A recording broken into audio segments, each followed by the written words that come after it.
Iraq expels Swedish ambassador after Quran desecration sparks nationwide protests. Tensions escalate as diplomatic relations strain, and global leaders weigh in on the controversy. Stay tuned as we unravel the story behind the chaos and delve into the international outcry surrounding this shocking incident.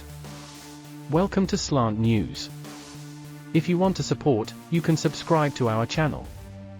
Iraq's expulsion of the Swedish ambassador has ignited a series of protests that began with the desecration of the Quran in Stockholm.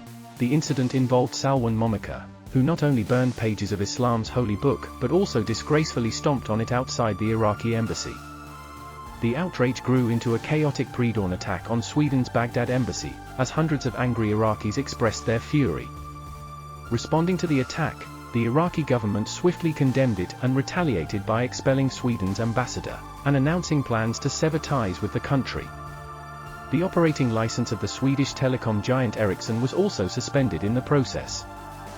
Iraqi Prime Minister Mohammed Shia al-Sudani voiced his strong disapproval, citing Sweden's repeated tolerance for Quran burning and insulting Islamic sanctities, as well as the burning of the Iraqi flag.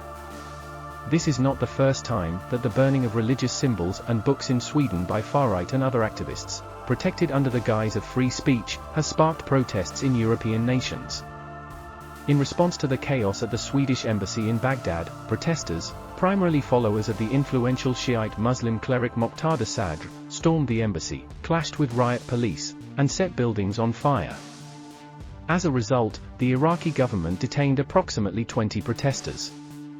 Sweden's Foreign Minister Tobias Billström firmly condemned the attack, stressing that the Vienna Convention obliges Iraqi authorities to safeguard diplomatic missions and personnel.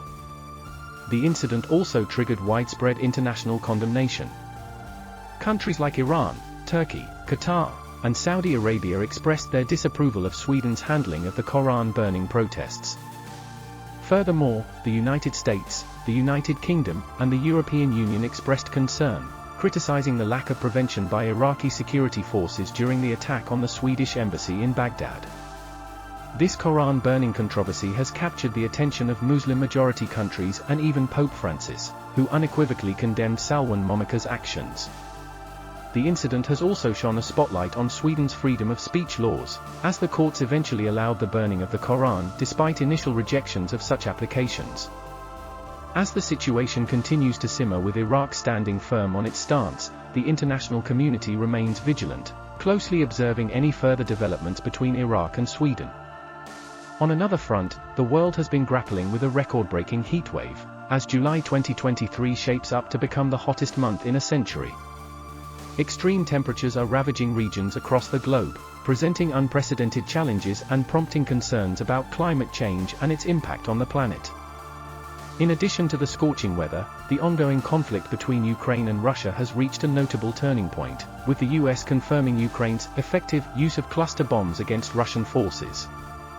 This development has escalated tensions further, adding complexity to the already volatile situation in the region. Furthermore, cyber warfare has become a matter of concern, as Beijing-linked hackers successfully breached the email account of the US envoy to China.